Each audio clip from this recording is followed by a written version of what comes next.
Welcome to the deep dive. Today we're going to talk about something you probably do all the time without a second thought: ordering pizza. Right. It's about as routine as it gets. Exactly. It feels so simple, so harmless, a convenient meal showing up at your door. But what happens when that knock isn't friendly? What if it's the start of something much darker? That's what we're exploring. We've gathered a whole bunch of true stories from articles, personal accounts, you name it all, about really unsettling, sometimes terrifying encounters during pizza deliveries. So our goal here is to share these stories, look at what happened, and maybe pull out some key insights, some lessons about, how the familiar can turn frightening. And we'll touch on that human side of it too. Fear, intuition, vulnerability. When something totally normal suddenly feels very, very wrong. Okay, so let's get into it. First up, we've got stories where the whole pizza delivery thing is just a setup, a cover for something dangerous, often in kind of isolated places. Yeah, using that expectation of service to catch people off guard. Right, like this first one, an Ohio delivery driver. Picture this. It's super late, college town, almost closing time. They called it the dead hour. Not many orders coming in. Exactly. He gets this order way out on a back road, not many houses around. He finds the place and it's all boarded up. Okay, red flag number one. Totally. Yeah. But he sees this little shed out back and there's a light flickering inside. So against his better judgment, he walks towards it. Oh, boy. As he gets closer, he hears rustling in the bushes. Then this whisper, clear as day. Here come hey, Caddy. Billy, 45. What? That's specific and creepy. Right, and bam. 3 guys pop out, 1 from the bushes, 2 from the shed, and they're wearing long robes, white masks, and carrying knives. Oh. He turns and runs, just makes it back to his car, but one of them manages to slash his arm. Oh, man. He floors it, looks back, and they're just standing there in the road, looking, as he put it, pissed. Unbelievable. Did they ever find out what was going on? Police checked the shed later. Found weird drug stuff, ropes, other just strange equipment. No clear answers on what the plan was, though. Just deeply unsettling. Yeah, that's putting it mildly. Then there's this other one, maybe even more disturbing in a way. A 14-year-old babysitter. Okay. She's in this quiet, secluded cul-de-sac, looking after 2 little kids. All the neighbors are gone for Thanksgiving. She said she already felt kind of uneasy, so she was being careful, locking doors and stuff. Good instincts. Definitely. Around 10 p.m., a car pulls into the driveway, headlights off. Another bad sign. A guy gets out with a pizza box, knocks on the door, but he looks off. Disheveled, no uniform. Wearing a ratty black baseball cap, pulled down super far so that his eyes were covered. Okay. And he's grinning, aggressively grinning, she said. So much that it looked like his teeth shatter. That description alone is terrifying. She asked the kids, they didn't order pizza, and she just gets this overwhelming feeling, this voice screaming, "Don't go downstairs, do not open that door." Trust that feeling. She does. But the guy then starts, aggressively jiggling the door handle, still grinning that horrible grin. Oh my God. This goes on for 5 minutes, just standing there, jiggling the handle, grinning. Yeah. Then, finally, he starts walking away. But get this, he walks backwards off the porch. Backwards. Yes. Still grinning, keeping eye contact the whole time. That's theatrical. And deeply creepy. But it's not over. 20 minutes later, the car starts up. Still no headlights, he's still grinning. And just before driving off, he turns his head and snaps direct eye contact with her. Ow. She was kneeling in a dark bedroom, furthest from the car. She said it was like he could sense that I was looking at him. Wow. That is pure nightmare fuel. The level of awareness he seemed to have is just bone-chilling. Absolutely. You see that common thread in both, though, right? The deception, the pizza is the excuse, the tool to get close, to disarm you. Yeah, it plays on our expectations. Exactly. And in both cases, intuition was screaming danger. That odd feeling, the uneasy sense, it's your brain picking up on all those little things that are wrong. The boarded up house, the whisper, the car with no lights, the grin. You ignore that at your peril, really. Absolutely. Being aware, even when things seem normal, is so crucial. It really is. Yeah. So moving on from those kinds of immediate physical threats, let's talk about times when the danger is more personal, more insidious. Like stalking or harassment. Exactly. Where the delivery itself gives someone the information they need to cross serious boundaries. Yeah, the information we just hand over without thinking. Name, address, phone number. Precisely. Take this story about Karen, who worked at Pizza Hut. She took an order from a guy with his weird, whispery breathing voice. Ugh, okay. creepy start. He immediately starts with these off-putting compliments, like she has a very nice sounding tone of voice, could be a disc jockey, then says he'll stop by your store and see you sometime soon, Karen. Wow. Okay. That's bold and unwanted. Totally. Then, 5 minutes later, he calls back, asks for her by name, and has this weird, like, check-in conversation. Are you doing all right? Just bizarre. So uncomfortable. Later, a male coworker, Bob, delivers the pizza. The customer actually asks Bob to come inside. Oh. Yeah. He's clearly disappointed Karen isn't the one delivering, and he gives Bob a message for her. Karen is a sweet girl. Tell her I'll see her soon. That is seriously alarming. It went from a weird phone call to active targeted harassment very quickly. It really did. Then there's this other one, a woman who likes her comfort at home, says she doesn't wear pants if I don't have to. Fair enough. Comfort is key. So she throws on shorts just to answer the door for a pizza delivery. A little while after the delivery guy leaves, she gets a text. Unknown number. Okay. He uses her name and asks if I'm home alone often with a winky face emoji. Oh, no. It gets worse. The sender then texts again, describing exactly what I was wearing. Oh my God, it was the delivery guy. Yep. He had her name, her number, knew what she looked like, knew her address, knew she might be alone. She completely freaked out, drew all the blinds, became a blanket burrito, and just stayed totally still for hours. I don't blame her one bit. That is terrifying. Your home is supposed to be safe. Exactly. And one more in this vein. Philo in the broken window. University student, home alone after finals, orders Domino's. Gives her address, cell number, standard stuff. Right. The driver, Philo, apparently gave off creeper vibes, slick back ponytail, sunglasses inside, saggy pants. Minutes after he leaves, she gets a text. Unknown number again. Let me guess. You're hella sexy. From Philo. Ugh. Gross. She said she kind of laughed it off at first. She was in sweats, hair greasy, didn't feel hella sexy at all. Then she reported it, and the fear really hit when campus police asked her straight up, do you feel threatened by Philo? Yeah, that would make it real fast. And then they asked, do you feel safe in your apartment with the knowledge that Philo has both your phone number and your exact address? Oh, that hits hard. Puts it right in perspective. Right. Then a month goes by. Her boyfriend goes to her apartment and finds her window broken and boarded up. The lock had been messed with too. Seriously, was anything taken? Nothing stolen. Which made her think, was he trying to get back at her for reporting him? For costing him his job? That possibility is terrifying. The lack of theft makes it seem more personal, more targeted. Exactly. These stories just hammer home how easily personal information given out for convenience can be turned against you. Your name, where you live, your phone number, even just seeing you for a moment at the door. There's a lot of access. It's intimate access, really. And when that's violated, it's not just about the information. It shatters your sense of security, especially in your own home. That psychological impact can last a long, long time. It's not always about immediate violence. Sometimes it's about that slow erosion of feeling safe. That erosion of safety is a really key point. So now let's shift gears slightly. We're looking at stories where the danger doesn't come from a random stranger pretending to deliver pizza, but maybe from someone within the system or someone with completely different twisted motives. Like people abusing a position of authority. Yeah, exactly. Or just using the context for something else entirely. Take this case.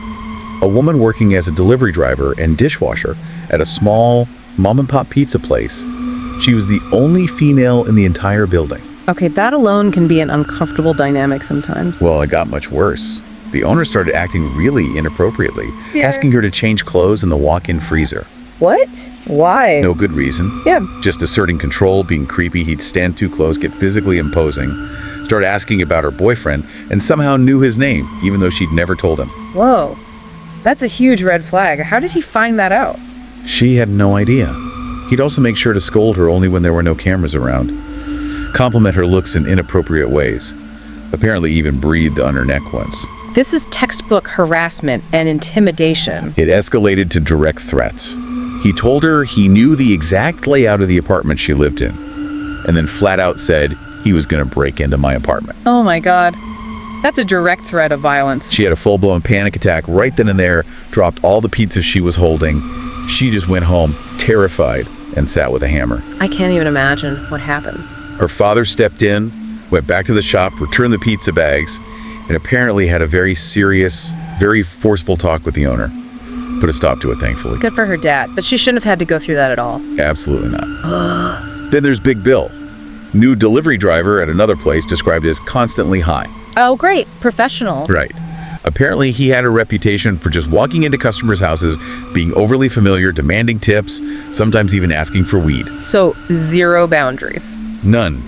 Our storyteller recounts him chatting her up inappropriately, calling himself Big Bill for a reason. Real charming. On his last night working there, he actually grabbed her ass. What? Not okay. Not even close. Then later, he kept insisting on giving her a ride home, even though she repeatedly said no. Persistent and creepy. It got worse. As she was walking home, she kept seeing his car. It would appear, disappear, reappear. Then she gets to her house, and his car is parked right outside. Oh, that's stalking. Full stop. As she's fumbling with her keys, she hears this chilling whistle. She gets inside, locks the door, and moments later, he's knocking. No way. What did he want? He was holding a pizza box, saying it was a free pizza, probably an order he was supposed to deliver elsewhere. Using his job as cover again. Luckily, her landlord saw what was happening, came out, told Bill very firmly to leave. He eventually did, especially after a friend of hers, Pete, also showed up and made it clear Bill wasn't welcome. Thank goodness for intervention. These stories show how that trust we place in service workers or even employers can be just completely exploited. Yeah, the power dynamics are stark. Absolutely. It's abuse of power, sexual harassment, intimidation. It just highlights that danger can really come from anywhere, even places that seem professional or structured.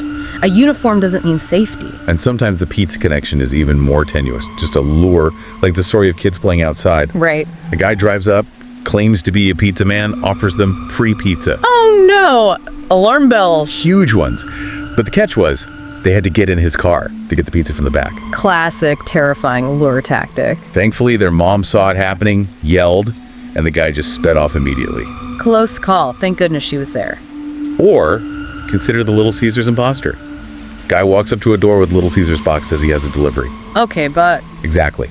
The person instantly knew something was wrong because Little Caesars is pickup only, they don't deliver. You're right. Good catch. The delivery guy then just casually crossed the street and robbed the neighbors, who weren't home. He'd use the box as a prop to look less suspicious while checking out the houses. Clever. In a disturbing way. Using a known brand's limitation against people's assumptions. Yeah. These last two really show the tactical side of it, don't they? Using a lure for kids, using a prop to commit burglary, it all comes back to exploiting expectations and trust. Definitely makes you think twice. It really underscores how vital it is to verify things, trust your gut. If something feels slightly off, like the Little Caesars pickup-only detail, pay attention to it. It could be important. So for our last story, we have one that kind of combines a few elements. The isolated location, the suspicious instructions, but the driver avoids direct confrontation through sheer vigilance. Okay, so a potentially dangerous setup averted. Exactly. This driver gets an order with very specific instructions. Yeah, go around back because the front door, I guess, isn't operational. Vague and a bit weird. He said he got an odd feeling right away, so he took precautions, parked his car very visibly on the shoulder of the road, not tucked away in the driveway. Smart move. Visibility is key. And he called his shop. Left a message like, hey, I'm at this weird address. Call me back in 4 or 5 minutes. If I don't answer, call the cops. Excellent safety protocol. Creating a check-in system. So he gets out, looks at the house. It's clearly abandoned. Crumbling driveway, no mailbox, no trash cans, no car. Overgrown everything. Looked like no one had lived there for years. Okay, confirming that initial bad feeling. Plus, it's like 95 degrees out, but all the windows are either boarded up or shut tight. No air conditioning hum, nothing. He couldn't even see power lines go into the house. Yeah, completely derelict. So the go-around back instruction makes even less sense. Right. Final nail in the coffin. He calls the number the order came from. Gets a notification that it's from an internet texting app, like I often use for pranks or, worse. Okay, definite setup. Then he looks towards the house, trying to peer through a window into the darkness. Yeah. It's dusk by now. And he sees him. A creepy-looking guy with a hat pulled low and big sunglasses on. Sunglasses, indoors, at dusk. Exactly. And he notices there's a big guy standing right behind him. Oh, wow. Ambush waiting to happen. He didn't wait to find out. He literally threw the pizza on the ground, jumped back in his car, slammed it into reverse, grinding the gears, he said, and just floored it. Didn't even look back. Good call. Get out of there. He was absolutely certain it was a planned robbery. The abandoned house, the weird instructions, the fake number, the guys waiting in the dark. Yeah, all the pieces fit. That's a chilling example of how a situation can be designed for malice. The isolation, the lure. It really is. And it powerfully highlights how crucial that driver's intuition and his safety measures were. Parking visibly, the call back to the shop, noticing all the environmental cues, the abandoned state, the lack of power, the texting app number. He listened to his gut and the evidence. He processed all those red flags. Exactly. It wasn't just a vague feeling, it was backed by observation. That allowed him to react decisively and avoid whatever they had planned. It really drives home the value of staying alert. Hashtag connecting threads and final thought. So when you put all these stories together, wow, it really does kind of strip away that feeling of everyday security, doesn't it? It absolutely does. That simple act of getting a pizza delivered, something so common, so convenient, can apparently become this potential gateway to something really unsettling or even dangerous. Yeah, the themes just keep coming back. Deception, trust being violated, and how incredibly important it is to actually listen to that nagging feeling, that intuition. The pizza box becomes a kind of Trojan horse, doesn't it? It's the perfect disguise because it's so expected, so mundane. Exactly, exploiting our trust in the ordinary. And that's why these stories, while scary, are also important. They're not just freak occurrences, they're like real-world lessons in critical thinking. How so? Well, they force us to remember to verify things, to pay attention to details that seem off, and to listen to that little voice inside. You know, in a world where we prioritize convenience so much, maybe sometimes over caution. Yeah, we let our guard down easily. These stories are a stark reminder that we need to stay aware that not every interaction is harmless, even the ones that seem totally routine. So maybe a final thought for everyone listening. The next time you open your door, maybe for a delivery, maybe just stepping outside, what's something you might notice now? Some small detail you might have ignored before. Right. What little signal might your brain be sending that you've been trained to dismiss as nothing? It's worth considering. Thank you for joining us for this deep dive into these, frankly, quite unsettling true stories. We really hope exploring them helps you navigate the world with maybe a bit more awareness, a bit more confidence in your own instincts.